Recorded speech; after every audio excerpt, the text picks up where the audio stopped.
Flying with a monkey crowd, the sun carnivores.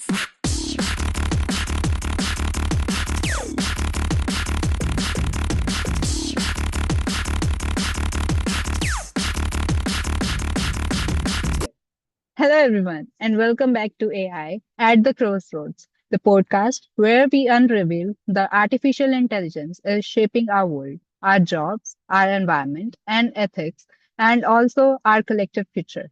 I'm your host, Lavanya, and today we are diving into one of the most important conversations of our generation. What does AI really means for humanity in the Anthropocene?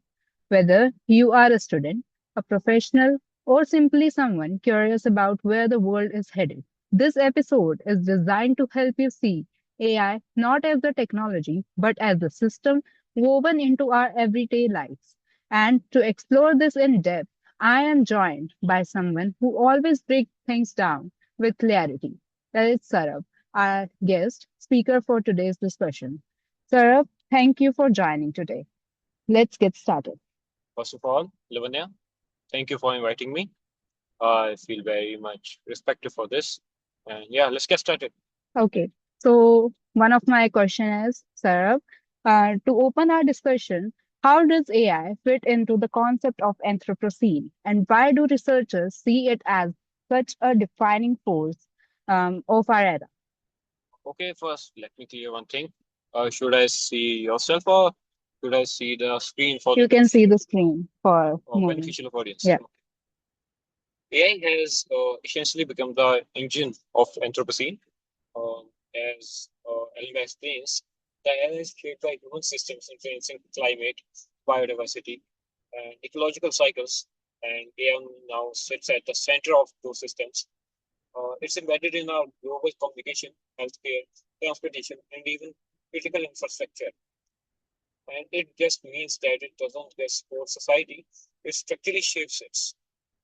Okay. So that influence obviously brings opportunities, but also consequences. So how do you see that duality? Um, it's a perfect paradox, I think. On one hand, AI helps optimize renewable grids, detect climate abnormalities, and support disaster forecasting. But on the other hand, it consumes enormous energy, uh, which is calculated training one large deep learning model that can emit over 6 lakh 26,000 pounds of carbon dioxide, equal to multiple cars' lifetime emissions. And as models grow, the energy demands growth. So according to a study which I found, like, of, I don't remember the real name. Yeah, the Stanford AI Index. It must be designed into the AI from the start that it can run sustainability. Cannot be afterthought after this. Okay. So, and despite of this footprint, AI is still part of environmental solutions, right? Uh, Absolutely. The International Energy Agency found that AI optimized grids can reduce electricity waste up to 14%. AI supports precision agriculture, biodiversity monitoring, and flood modeling. But most global AIHS guidelines have no legal enforcement.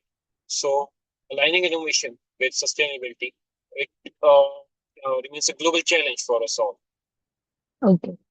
So, second segment, let's come on to the jobs and the economy. So, let's shift to employment. Everyone talks about AI taking the jobs, right? So, what does the research actually shows?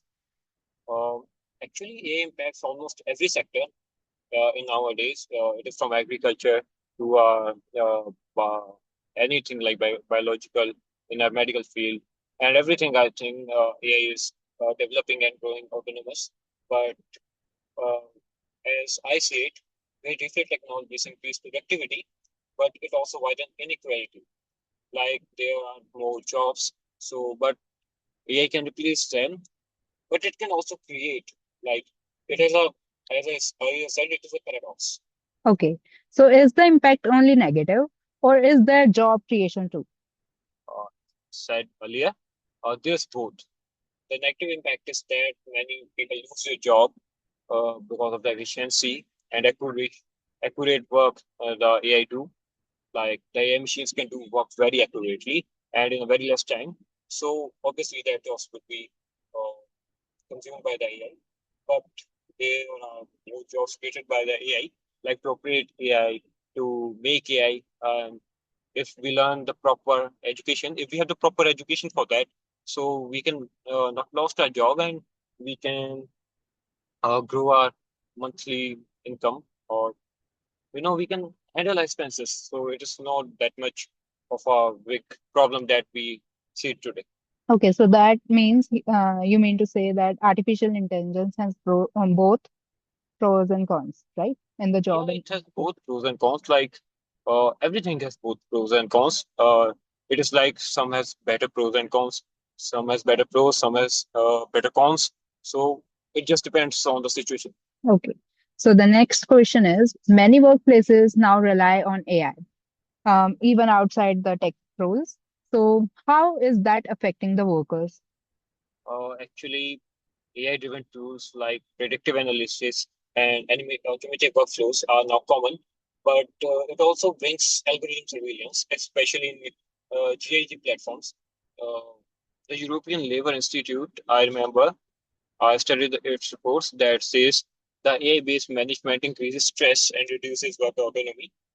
Without strong worker protection and reskilling well programs, inequalities will deepen.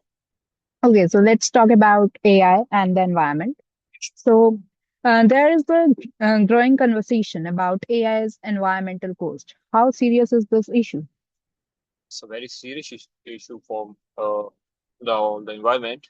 Uh, as I said, Lavanya, the data centers consume massive electricity, and many rely on water cooling. Google reported I think, 20 to 25% increase in water consumption in 2024 directly due to AI workloads. And in some reports, it confirms energy use continues to skyrocket, uh, demonstrating how intensive these models really are. Okay, so yet we still rely on AI for environmental analysis. Isn't that contradictory? It is like I'm saying from the start of the podcast, it's a paradox. So AI tools like IBM's environmental intelligence support weather prediction, wildlife monitoring, and climate research, but they require large computational power. The Green Computing Consortium (GCC) argues that developers must prioritize energy-efficient models, sustainable data centers, and reduce redundancy in training, because the data should not be copied again and again in the same data file. Yeah, that is the main thing. So now let's talk about ethics and global governance. So ethics might be the biggest discussion around AI today. And what are the major concerns which researchers identify? See, Lavanya, what I think, in my view, our ethics are more of a like it depends on the situation. Like your ethics must be different from me, my ethics must be different from you. And like for example, if someone is stealing the money from like a thief is stealing money from someone, so it is a situation. So he is grown up into that, but we don't have that. So we call it ethics. If we saw 100 rupees note or 1,000 rupees note or 2,000, so we don't pick it up. We should say that you can take it up. So it is our ethics. So the main part is that AI is not at that levels and that it can have ethics or self-intelligence on its own, but I can say it has algorithm based. We can adjust and we can feed ethics into it. So misinformation and lack of transparency doesn't. So Okay, so are there global efforts to regulate AI more strictly? yes, everything. Uh, there's always a global effort towards everything. So the EU Artificial Intelligence Act is one of the world's strongest regulatory frameworks, especially for high-risk applications. UNESCO's recommendation from the ethics of AI causes for fairness, inclusiveness, and sustainability, but adoption varies. So governance remains uneven. Okay, so bias is a huge public concern. So what does the researcher says? Uh, as I said, the algorithmic justice league found a facial recognition system which identified darker skinned women at much higher rates because the things all are the same. This comes from the biased training data and lack of oversight. Another emerging issue is environmental justice. Data centers often increase heat and water extraction in marginalized communities. Okay. So before we look ahead, I want to bring in some real voices. What do different people involved with AI say about their experiences? Uh, we have gathered several perspectives from our own. Like engineer, it thinks AI makes agriculture more efficient, but ethical reviews usually get overshadowed by deadlines. A factory worker might think that automation replaced my job, and after reskilling, I now supervise AI systems, but there's always uncertainty. And our environmentalist would think that AI helps lab for breaching, but the carbon footprint of the competition itself worries me. This reflects a key idea in research. The value of technology depends on human context, empathy, and equity, not just capability. All have their own emotions. Like you have your emotions, I have my own emotions. AI can't feel that. Okay.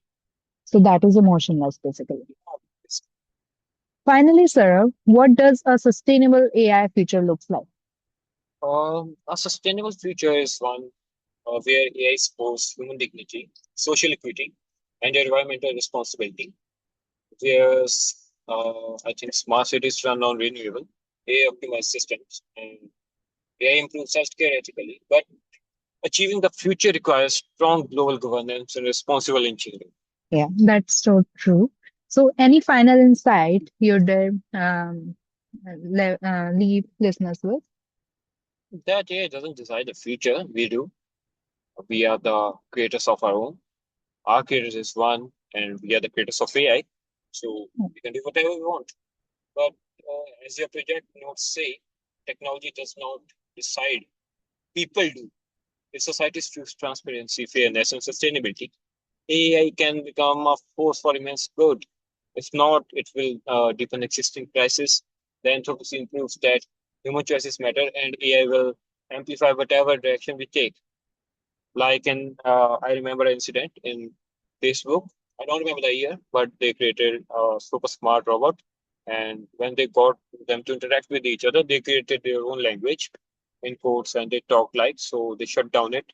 So it reveals AI is dangerous also, but we can like yeah the creators so we can manage it like you have seen I think the Rajnikant movie Robot 2.0 Yeah. or you can see it AI is dangerous but if it has ethics so you can see it can help or benefit humanity a lot. Okay. So, thank you, Sarah. Today, you have spoken very well and you told the insightful and knowledgeable lessons to the listeners. I am very thankful to you. You invited me. It is always interesting to share my interviews with the audience and let them gather information about it. If Thank the you. audience have any questions or they want to ask something, they can ask. Thank you.